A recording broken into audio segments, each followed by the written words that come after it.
Hey everybody, it's Lucy from Lucy Licorice Art. Hopefully as I go along these voiceovers won't be so awkward, and hopefully you enjoy the addition of me explaining what I'm doing as I go.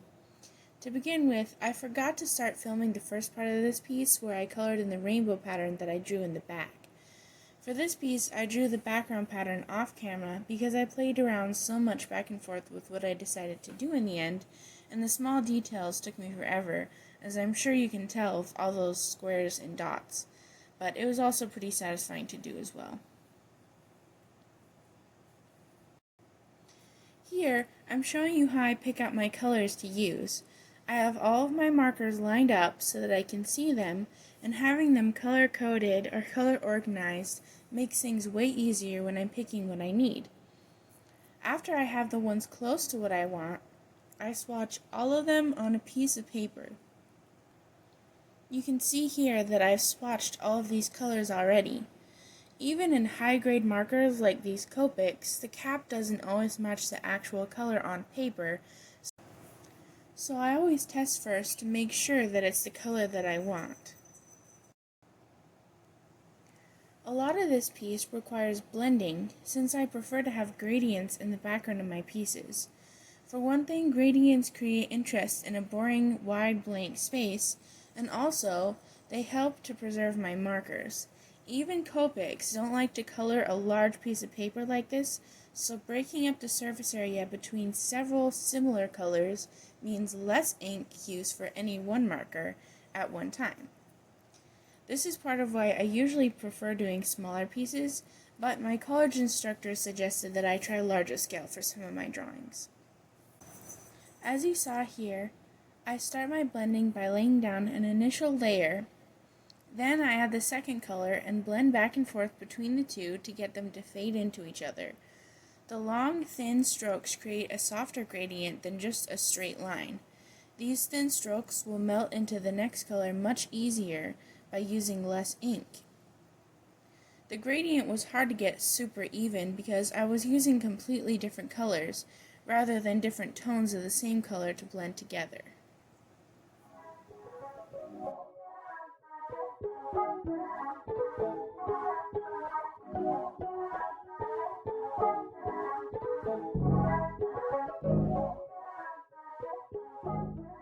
Orange and red blend together fairly easily, but later on when I get into blue and green and purple, the colors don't necessarily like to fade into each other all that easily.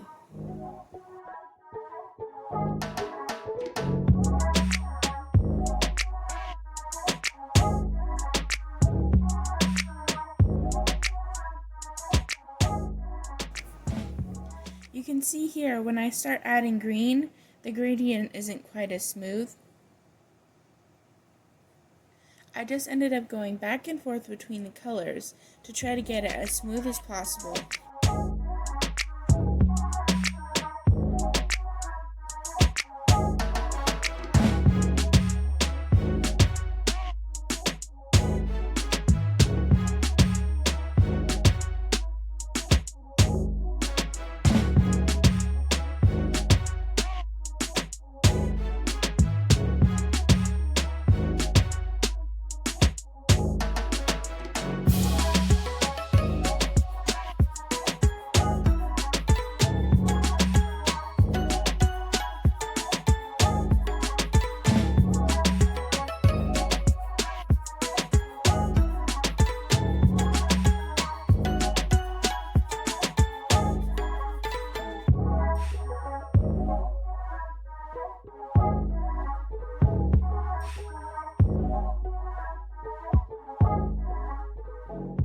This is supposed to be a big eyeball at the center here.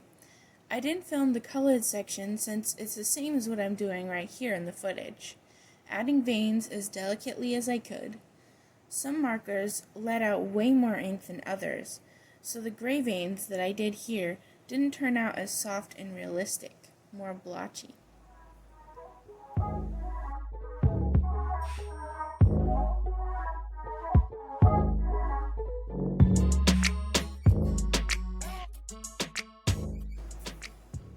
You can see how too much ink is coming out of the pen at once, but I already committed to the color, so I just went with it.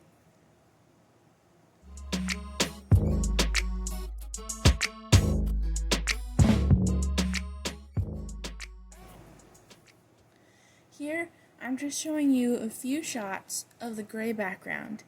It's exactly the same as the color background, but this time it's just grayscale.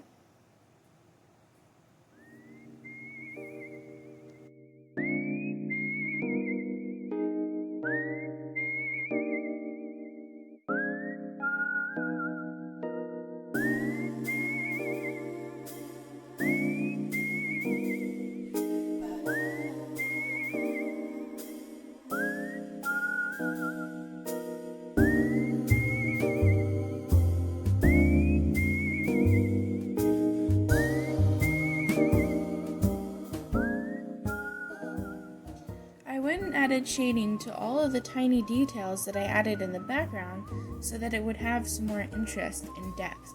It just looked really flat and out of place without some shading.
Jet planes in the night sky with you,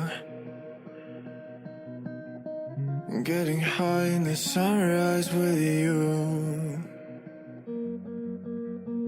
getting through all the bad times with you. I wasn't missing a thing, no I do. And I wish that I could build a time machine. Here, I'm showing you how I picked my colors once again, this time a little bit more in depth. I swatch each one just like this, and when I need to remember, I write down the numbers for each color so I can go back and choose the marker that I want when I made my decision.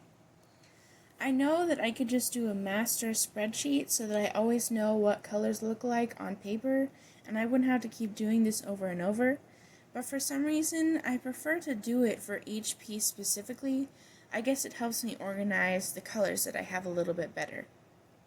Plus, I can make notes and number the colors I want, which you'll see later on.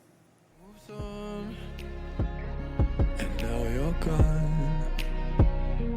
Oh, if only I could build a time machine, I'd come and get you. I can't forget you. Real quick, I wanted to show some of my reference pictures. I have a file on my computer for each piece I'm doing and where I keep all my reference photos that I can refer back to if I need to. When I decide on the colors that I want, I number them from lightest to darkest in the order that I plan to use them like shown. Now it's finally time to shade the skin. This is a little bit similar to how I blend the background. I start with the base shade, covering the entire surface in one tone. Now notice that I don't bother making it even. I'm going to be adding lots of layers on top of this and blending it all together several times, so it would just be a waste of ink to make the entire paper even now, when I'm going to go do it again later. It can cause the paper to warp and have this bubbly, strange texture in your shading. Staring at herself in the mirror on the restroom door. Voices in her head that mirror what she's heard before. All the things they said to hold her back, they never seem to leave her head and tend to keep her mind at war. All the things they said to hold her back, they keep her locked inside of all the times when she's been hurt before. Her eyes are swollen as she tries to hold her tears back. Her hands are shaking and her palms are sweating as she says, I don't wanna listen to a word you say, telling me what I can become. And I've been looking forward to this day, the day I prove you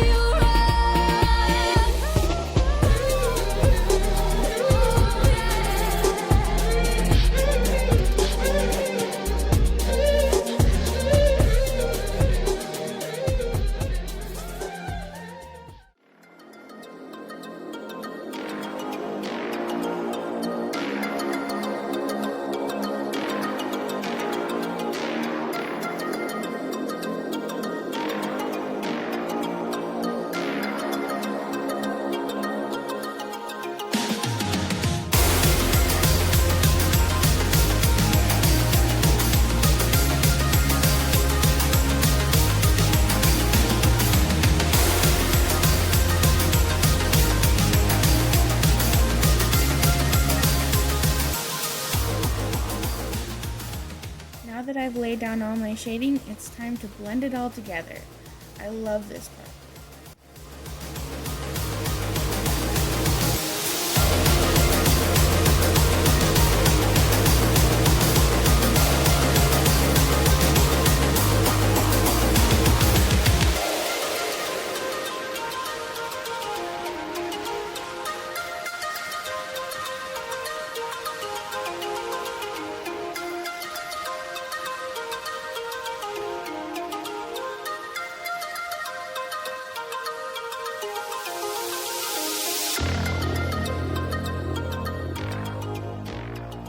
Mixing the ink on the paper using that base tone that was the lightest. I always don't add enough shading the first time through, so I go back several more times, adding more shadow and blending it in again until I reach a depth that I like. I also just repeated this whole process to the rest of the body off camera. The face is always the easiest because it's a small surface area.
this point, I have pretty much done all of the major areas and colored them in.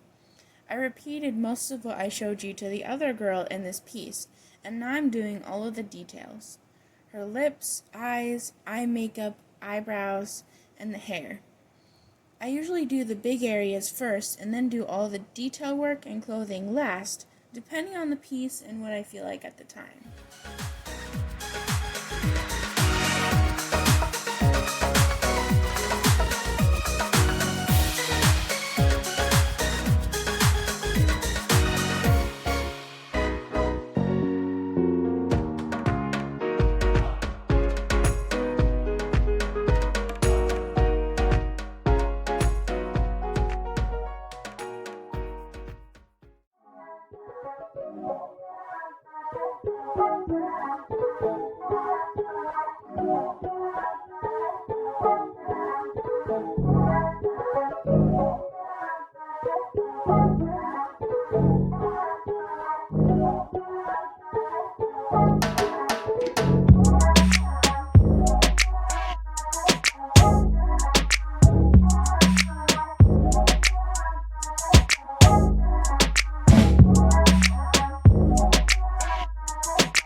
Jet planes in the night sky with you,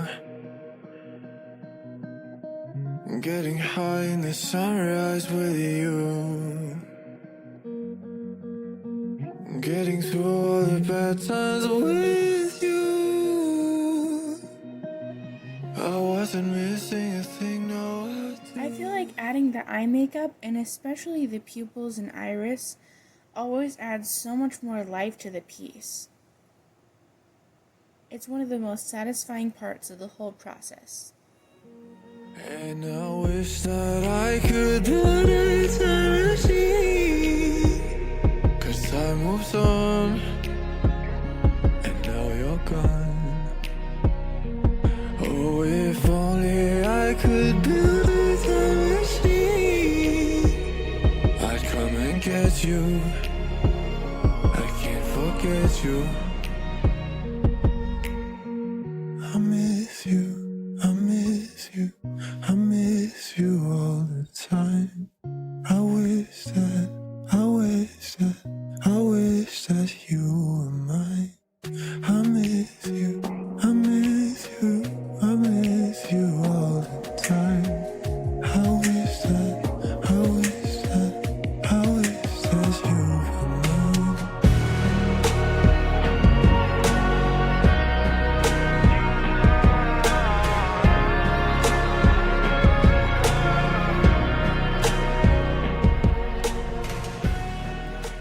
Lastly, all that's left is her hair, adding the little lines to show the texture and the twisted braids, and plenty of shading.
that's it. Thank you so much for watching, and let me know if you'd like to see a video that goes in depth on how I do my shading. I could film it in real time so that you could see the whole entire process. Thanks again for watching. Hit the like and leave a comment if you enjoyed the video, and I'll see you next time.